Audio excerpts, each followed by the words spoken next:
আমরা ছাত্রদের পক্ষে। আমরা রেমিটেন্স যোদ্ধা, আমরা ছাত্রদের পক্ষে। আমরা রেমিটেন্স যোদ্ধা, আমরা ছাত্রদের পক্ষে। আমি রেমিটেন্স যোদ্ধা, আমি ছাত্রদের পক্ষে। আমরা রেমিটেন্স যোদ্ধা, আমরা ছাত্রদের পক্ষে। রেমিটেন্স কেন বাংলাদেশের জন্য এতটা গুরুত্বপূর্ণ? রেমিটেন্স এতটাই গুরুত্বপূর্ণ যে একটি দেশের অর্থনীতিকে ধরে রাখে এই রেমিটেন্স। এমনকি শ্রীলঙ্কার ডুবে যাওয়া অর্থনীতিকে বাঁচিয়েছে রেমিটেন্স। শুধুমাত্র এই রেমিটেন্সের কারণে শ্রীলঙ্কার অর্থনীতি আবারও ঘুরে দাঁড়িয়েছে। রেমিটেন্স আসলে কি? তাছাড়া বাংলাদেশে কি পরিমাণ রেমিটেন্স আসে? তাছাড়া কোন দেশ থেকে সব থেকে বেশি রেমিটেন্স আসে? আর এই রেমিটেন্স বন্ধ হলেই বা কতটা প্রভাব পড়বে? এই সব কিছু জানতে পারবেন আজকের এই ভিডিও থেকে। রেমিটেন্স শব্দটির সাথে আমরা সকলেই কম বেশি পরিচিত। আমাদের প্রবাসী ভাই বোনদেরকে অনুরোধ করবো, তারা রেমিটেন্সটা পাঠাবে। তাদের রেমিটেন্সটা অর্থ পাঠানোর যেন ব্যাংকে কোনো সমস্যা না হয়, তার জন্যই কিন্তু আমরা আমাদের ব্যাংকিং এবং যে কমার্শিয়াল যে এরিয়াগুলো আছে এগুলোকে প্রাধান্য দিচ্ছি। কিন্তু রেমিটেন্স আসলেই কি তা হয়তো আমরা অনেকে জানি না। রেমিটেন্স শব্দটি রেমিট শব্দ থেকে এসেছে। এর অর্থ হচ্ছে ফেরত পাঠানো। বিদেশে কর্মরত ব্যক্তিরা নিজ দেশে পরিবার বা আত্মীয়দের কাছে যে অর্থগুলো পাঠায় তাকে রেমিটেন্স বলে। অধিক বেতন, উন্নত কর্মপরিবেশ এবং উন্নত জীবনের আশায় মানুষ নিজের দেশ ছেড়ে অন্যান্য দেশে পাড়ি জমায়।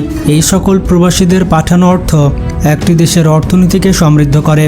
রেমিটেন্স বৃদ্ধির সাথে সাথে দেশের মাথাপিছু আয় এবং জিডিপিও বৃদ্ধি পায়। ব্যাংকিং চ্যানেলে বিদেশ থেকে আসা সকল অর্থই রেমিটেন্স নয়। এমনকি দেশে বসে ফ্রিল্যান্সিং করে অথবা বিদেশি কোম্পানিতে চাকরি করে অনেকে বৈদেশিক মুদ্রা আয় করে থাকে, কিন্তু এগুলো রেমিটেন্সের অন্তর্ভুক্ত নয়।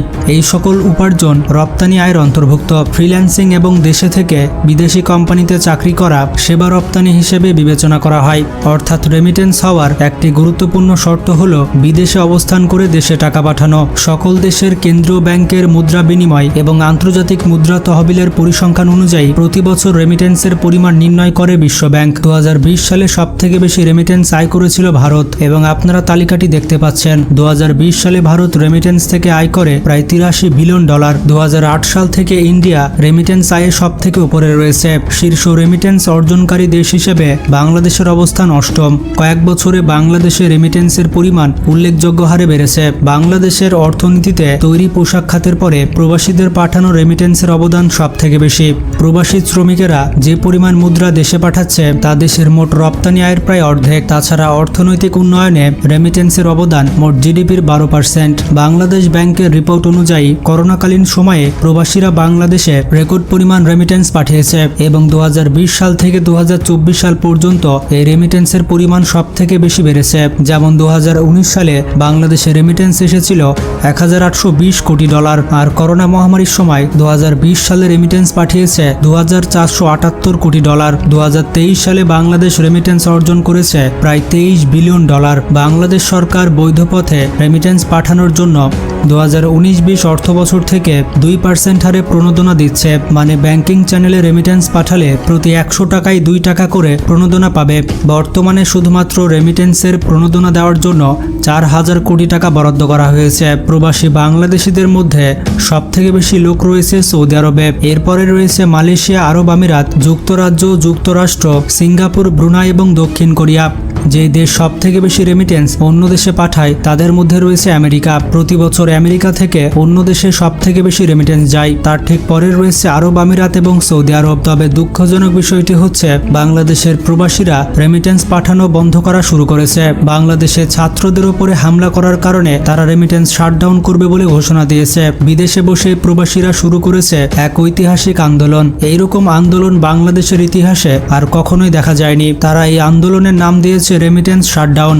বলতে গেলে এই রেমিটেন্সের উপর ভিত্তি করে বাংলাদেশ সরকার টিকে থাকে। তাই কোটা আন্দোলনে মানুষের উপরে নির্যাতনের প্রতিবাদ চালাতে প্রবাসীরা রেমিটেন্স বন্ধ করে দেওয়ার ঘোষণা দিয়েছে। কারণ রেমিটেন্সের মাধ্যমে বৈদেশিক মুদ্রা না এলে সরকারের পক্ষে দেশ চালানোই অসম্ভব। প্রবাসীরা এক্ষেত্রে শ্রীলঙ্কার উদাহরণ তুলে ধরেছে। শ্রীলঙ্কাতে প্রধানমন্ত্রীর দুর্নীতি ছাড়িয়ে যাওয়ার পর শ্রীলঙ্কার প্রবাসীরা দেশে রেমিটেন্স পাঠানো বন্ধ করে দেয়। এর কিছুদিনের মধ্যেই বৈদেশিক বাণিজ্য লেনদেন এবং ঋণ পরিশোধ ফেরত করতে না পেরে সেখানকার সরকারের পতন হয়ে যায়। পরবর্তীতে নতুন সরকার গঠিত হওয়ার পর সেই প্রবাসীদের পাঠানো রেমিটেন্সেই শ্রীলঙ্কা পুনরায় স্বনির্ভর হয়ে ওঠে। শ্রীলঙ্কার প্রবাসীরা যা করেছে তাই করতে চলেছে বাংলাদেশের প্রবাসীরা। ইতিমধ্যে রেমিটেন্স প্রবাহে ধস নেমেছে।